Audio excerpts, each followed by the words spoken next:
Shalom wana na urithi wa Mungu Baba katika Kristo Yesu. Kwa jina anaitwa Prosper Israel na ni mkurugenzi wa taasisi ya Kijana Roho Mtakatifu, ambayo tupo kukufunulia kuwa wana wa Mungu wanaoshirika na Roho Mtakatifu katika maisha ya kila siku. Na sio tu ushirika tu, na zaidi tunaona Roho Mtakatifu yupo kuongoza maono ambayo Mungu Baba amewekeza ndani ya wana wa Mungu. Nasi tunamshukuru Bwana kwa ajili ya mwaka 2025, na katika kipindi cha mfungo tumepata kupokea mambo mengi ambayo katika siku 40 za uweponi mwa Aba tumepata kujengwa na kuimarishwa zaidi kama taasisi.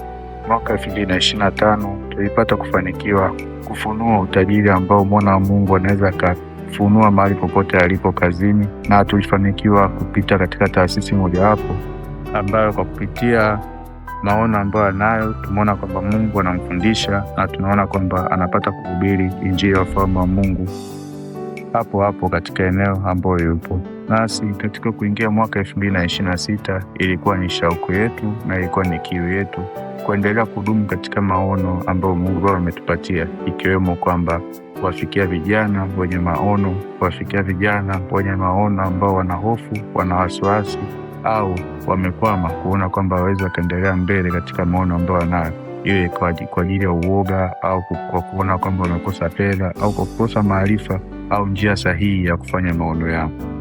Baada ya kipindi cha maombi na mfungo, katika vitu vikubwa ambavyo tumepokea kama taasisi ni kwanza kuelewa majira na nyakati ambayo tumo, kwa sababu pasipo kuelewa majira na nyakati ni vigumu kutembea na wazo la Mungu. Na zaidi ya kuelewa majira na nyakati ni kuelewa ambao watu sahihi katika majira na nyakati ambao Mungu ametupatia. Na sisi tulipata kuona katika makundi matatu, ikiwemo visionaries ambao tunasema ni wabeba maono, interpreters of the vision ambao ni wakalimani wa maono, na watenda maono ambao ni doers of the vision.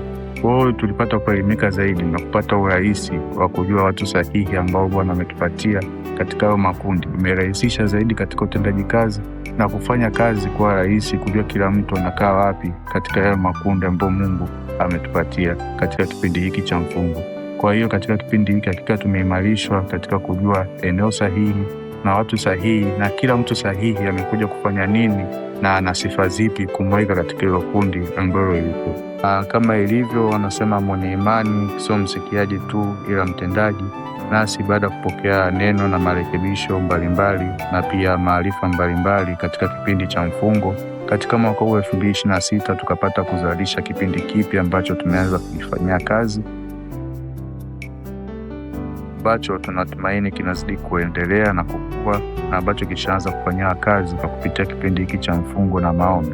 Kwa katika kipindi hiki kuna reformation mbalimbali ambazo zimefanyika, kuanzia kwenye production na vipindi ambavyo tunavyo, na pia zaidi katika namna mbalimbali za ubunifu na ukalimani wa wazo la Mungu, ili kufikisha kwa kiwango kile kile mwanzoni ambacho tulitaka katika majira na nyakati haya ambao Mungu ametupatia.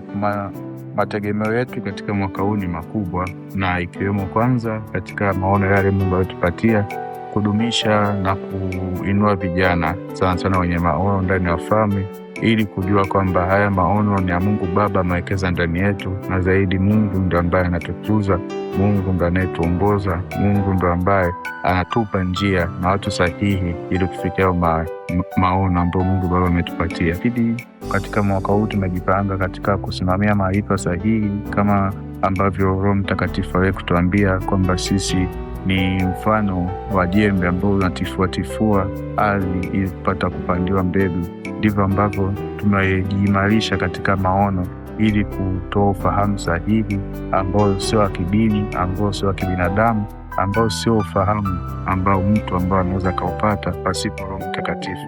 Hivyo tupo katika mwaka huu 2026 kuhakikisha kwamba maono ya vijana yanazidi kusonga mbele. Tupo mwaka huu 2026 kuonyesha kwamba Mungu anafanya kwa urahisi zaidi katika mazingira ambayo ametupatia. Tuko 2026 kuhakikisha kwamba kila mtu anasimama katika ushirika na Roho Mtakatifu, kuelewa kwamba ni hazina ya milele ambayo Mungu amewekeza kwetu, na ndio njia rahisi zaidi ya kufanya maono kwa kupitia ushirika pamoja naye. Kwa hiyo tunamshukuru Mungu kwa ajili ya mwaka 2025, na tupo tayari na tushaanza mwaka 2026 kwa kishindo, na kuzidi kufanya ili wazo ambalo Mungu ametupatia. Tunamshukuru Mungu kwa kuzidi kutuimarisha katika maono aliyotupatia. Tunamshukuru kwa kuzidi kutujenga, kutuweka sawa katika maono ambayo ametupatia, na hakika tunaona neno la utimilifu kwamba haya ndio majira na nyakati ambayo maono ya Mungu Baba yanabidi yasimame na kuzidi kusonga mbele kwa wakati huu. Basi nipende kukaribisha mwana wa Mungu katika kurasa zetu za Instagram kwa jina la Kijiweni na Roho Mtakatifu, na kurasa yetu ya YouTube kwa jina la Kijiweni na Roho Mtakatifu, ambapo hapo utapata kuona mambo mazuri ndani ya ufahamu na kupata kushirikishana mambo mbalimbali ndani ya ufahamu, ambapo yapo kutujenga, kutuimarisha na kutufanya kusimama zaidi katika maono ambayo Mungu ametupatia. Niseme tu kijiweni kimoja tu, nacho ni Kijiweni na Roho Mtakatifu. Tulio na Mungu tuna roho ya Mungu.